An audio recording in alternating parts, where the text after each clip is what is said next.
Hello everyone, welcome to today's session. This session will provide you with an exploration of creating and hosting websites.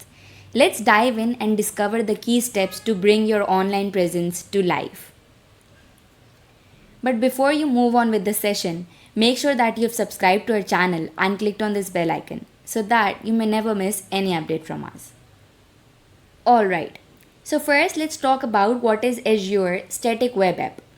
Azure Static Web App is a cloud service by Microsoft Azure that automates the building and deployment of full-stack web applications from code repositories. It streamlines deployment by reacting to code changes, perfect for static web apps using Angular, React, etc. It simplifies hosting of HTML, CSS, and JavaScript. And it also offers features like continuous deployment, serverless APIs, authentication, custom domains, and SSL support. Now the objective of this lab is to create a static website on Azure, leveraging the platform's capabilities for simplicity, reliability, fast load times, and seamless updates. Now let's consider a scenario.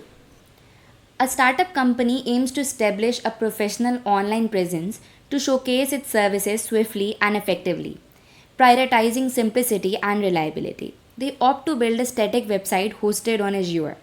By using Azure Static Web Apps, they deploy their site, ensuring rapid load times and smooth updates. So, are you ready to dive deeper? Join our demo on creating a static website hosted in Azure. Learn to set up, deploy, and optimize your site for fast load times and seamless updates. Unlock exclusive content and demonstration. Visit our website to get started. Don't miss out on the complete learning experience. Head over now.